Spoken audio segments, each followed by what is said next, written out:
Hello friends, welcome to Ramesh TNPSC academy. நம்ம Indian பாலிட்டியில் பார்த்திங்கன்னா 6ஆம் வகுப்புலேருந்து 12ஆம் வகுப்பு வரைக்கும் இருக்கக்கூடிய முக்கியமான பாலிட்டி லெசன்ஸ் எல்லாம் பார்த்திங்கன்னா நம்ம ஒன் பை ஒன்னாக பார்த்துக்கிட்டே வரோம். எல்லா லெசனும் இல்லாமல் டிஎன்பிஎஸ்சி படிக்கிறவங்களும் சரி, மற்ற போட்டித் தேர்வுகளுக்கும் படிக்கிறவங்களுக்கும் சரி, எந்தெந்த லெசன் இம்பார்ட்டனோ அதை நம்ம ஒன் பை ஒன்னாக பார்த்துக்கிட்டு வந்துட்ருக்கோம். ஏற்கனவே நம்ம 6ஆம் வகுப்புக்கு வீடியோஸ் போட்டிருந்தோம். எல்லாருமே அது ரொம்ப நல்லா இருக்குது அப்படிங்கிற மாதிரி கமெண்ட் பண்ணியிருந்தீங்க. 6ஆம் வகுப்பில் இந்த பன்முகத்தன்மை அறிவோம், அப்புறம் பார்த்திங்கன்னா சமத்துவம் பெறுதல், ஏற்கனவே சமத்துவம் பற்றி நம்ம ஒரு லெசன் பார்த்துட்டோம். அப்புறம் பார்த்திங்கன்னா ஊரக வளர்ச்சி பார்த்துருந்தோம். அப்புறம் இந்திய அரசியலமைப்பு சட்டம்னு சொல்லிட்டு 6ஆம் வகுப்பில் எதெல்லாம் இந்த டிஎன்பிஎஸ்சிக்கும் மற்ற போட்டித் தேர்வுகளுக்கும் கேட்பாங்களோ அந்த லெசன்ஸ் எல்லாம் பார்த்துட்டோம். ஸோ அந்த வரிசையில் இப்போ நம்ம 7ஆம் வகுப்புக்குள்ளே போகிறோம். 7ஆம் வகுப்பு பார்த்திங்கன்னா அவ்வளோ டஃப்பாலாம் இருக்காது என்னை பொறுத்த வரைக்கும். 7ஆம் வகுப்பில் பாலிட்டியோட போர்ஷன் ரொம்பவே ஈஸியாக இருக்கும். நம்ம ஏற்கனவே 6th பார்த்ததே தான் கொஞ்சம் எக்ஸ்ட்ராவாக வந்திருக்கும். அதுவும் இல்லாமல் மாநில அரசை பற்றி கொஞ்சம் பார்ப்போம். சமத்துவம் லெசன் ரொம்ப ஈஸி தான், ரொம்ப கஷ்டமே கிடையாது. சின்ன சின்ன ஆர்டிக்கல் டீட்டெயில்ஸ் தான் நீங்கள் பார்க்குற மாதிரி இருக்கும். வழக்கம் போல் நம்ம பாலிட்டி நோட்டை எடுத்துக்கோங்க. வீடியோ ஸ்டார்டிங்லேயே சொல்லிடுறேன். பாலிட்டி நோட்டை எடுத்துக்கிட்டு நம்ம இதில் இருக்கக்கூடிய இம்பார்ட்டண்டான விஷயங்கள்லாம் நோட்ஸ் எடுத்துங்க. சொல்லப்போனால் இந்த லெசனில் அந்தளவு இம்பார்ட்டன்ஸ் கிடையாது. ஒரு 5 ஆர்டிக்கல் டீட்டெயில் நீங்கள் நோட் பண்ணிக்கிற மாதிரி இருக்கும். அப்புறம் பெண்கள் உரிமை சார்ந்த ஒரு 2-3 டேட்டாஸ் நீங்கள் நோட் பண்ணிக்கிற மாதிரி இருக்கும். மற்றபடி ஜஸ்ட்டு இந்த லெசன் என்னங்கிற விஷயத்தை நீங்கள் தெரிஞ்சுக்கோங்க, சரிங்களா? ஸோ நீங்கள் பாயிண்ட் எடுக்கிற அளவுக்கு இந்த லெசனில் கொஞ்சம் கம்மியாக தான் இருக்கும். நான் ஸ்டார்டிங்கே சொல்லிடுறேன். அடுத்த லெசன் மாநில அரசில் நிறைய இன்ஃபர்மேஷன்ஸ் இருக்கும், சரிங்களா? சமத்துவம் லெசன் கம்மி தான். நம்ம நெக்ஸ்ட்டு பார்க்க போகிற மாநில அரசோட லெசனில் நிறைய இன்ஃபர்மேஷன்ஸ் இருக்கும். அது அடுத்த வீடியோவில் நான் போஸ்ட் பண்ணுறேன். இப்போ பாருங்க, இந்த வீடியோ ஸ்டார்டிங்லேயே நான் சொல்லிடுறேன். முதல்ல சமத்துவம் அப்படின்னா என்னன்னு தெரிஞ்சுங்க. சமத்துவம்னா எல்லா விஷயத்துலையுமே ஒரு சமநிலையில் இருக்கிறது தான் சமத்துவம். ஒரு சமத்துவம்னா இப்போ எல்லாருக்கும் ஒரே மாதிரி வாய்ப்பு கொடுக்கறது மட்டும் இல்லாமல் அவங்களுக்கான அங்கீகாரம் கொடுக்கறதோ அல்லது அவங்களுக்கு ஒரு அன்பளிப்பு கொடுக்கறதுலையும் நீங்கள் சமத்துவம் காட்டணும். அதில் ஒருதலை பட்சமாக இருக்கக்கூடாது. சமத்துவம்னா அனைத்து விஷயங்கள்லையும் நீங்கள் சமத்துவமாக தான் இருக்கணும். ஒருத்தருடைய நிறைய விஷயம் இருக்குது.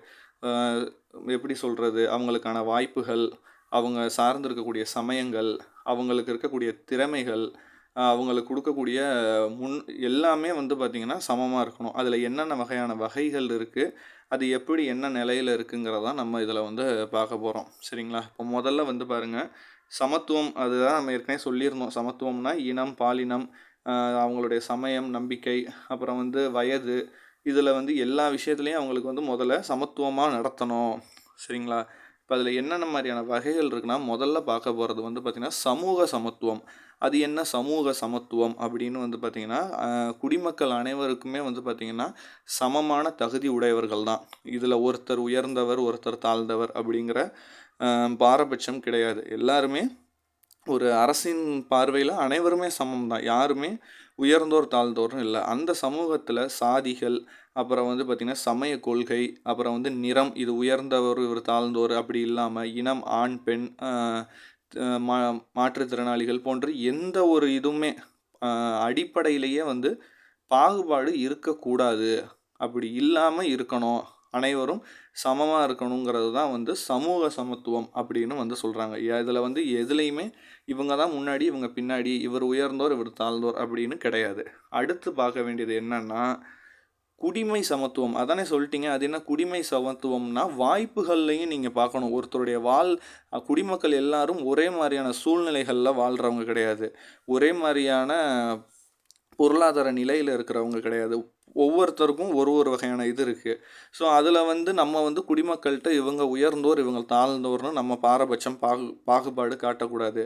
இவங்க ஏழை இவர் பணக்காரர்னு இது பண்ணக்கூடாது. நீங்களே போய் பார்த்தா தெரியும். இன்னமுமே நம்ம நிறைய விஷயங்களில் கவனிக்க முடியும். எல்லாருக்கும் ஒரே மாதிரியான உரிமைகள் இது பண்ணாது. ஒருத்தர் ஒரு இடத்துல போய் அவருக்கு கிடைக்கக்கூடிய விரைவாக கிடைக்கக்கூடிய உரிமை இன்னொரு சக மனுஷன் எல்லாருக்குமே கிடைக்குதான்னு கேட்டால் கிடையாது. ஒரு பணக்காரர் ஒரு இடத்துல அவருக்கான உரிமையும் நியாயத்தையும் கேட்குற மாதிரி ஒரு ஏழையால் எல்லா இடத்துலையும் போய் கேட்க முடியுதான்னு கேட்டால் அது கேள்விக்குறியாக தான் இருக்குது. அவருக்கும் அதே நிலைமை வந்தால் தான் அது குடிமை சமத்துவம். அடுத்து பாருங்கள், அரசியல் சமத்துவம். அது என்ன அரசியல் சமத்துவம் அப்படின்னு பார்த்திங்கன்னா, நம்ம இந்திய நாடு நமக்கு தெரியும் சுதந்திரம் பெற்றுச்சு. ஆனால் எல்லாரும் வந்து பார்த்திங்கன்னா வாக்குரிமை, அதாவது நம்ம ஒரு அரசாங்கத்தை இது பண்ணுறதே நம்ம அளிக்கக்கூடிய வாக்கு தான். அந்த வாக்கு உரிமை வந்து எல்லாருக்கும் போய் சேரணும். நிறைய பேருக்கு இன்னுமே ஓட்டர் ஐடியே இல்லாதவங்கெல்லாம் நிறைய பேர் இந்த இந்திய குடிநாட்டில் இருக்கிறாங்க. அதே மாதிரி பொது அலுவலகத்தில் பங்கேற்கும் உரிமை, எல்லா தரப்பு மக்களும் வந்து அலுவலகத்தில் இது பண்ணணும். அரசை விமர்சிக்கும் செய்யக்கூடிய உரிமை எல்லாருக்கும் உண்டு. இவர் தான் விமர்சிக்கணும், இவர் விமர்சிக்கக்கூடாது அப்படின்லாம் கிடையாது. இதெல்லாம் தான் அரசியலில் சமத்துவம். இதில் முக்கியமான டேட்டா நீங்கள் பார்க்கணும். இங்கே பாருங்கள், நம்ம இந்தியா நாட்டில் இருக்க சட்டம் நமக்கு தெரியும். 18 வயது பூர்த்தியாக இருந்தாலே இந்தியாவில் எந்த ஒரு வித பாகுபாடு இல்லாமல் அவங்களால வாக்கு வந்து அளிக்க முடியும். உங்களுக்கு பிடிச்ச எந்த ஒரு நபரையுமோ இல்லை எந்த ஒரு கட்சியும் நீங்கள் வந்து வாக்களிக்கலாம். இது எப்போலேருந்து வருதுன்னா 1952ஆம் ஆண்டு நடைபெற்ற முதல் பொது தேர்தல்லையே இந்தியாவில் பெண்களுக்கு வாக்குரிமை அளிக்கப்பட்டுருச்சு. எந்த வருடம், இது ரொம்ப முக்கியம், 1952லேருந்தே இந்தியாவில் பெண்களுக்கு வாக்குரிமை இருக்குது.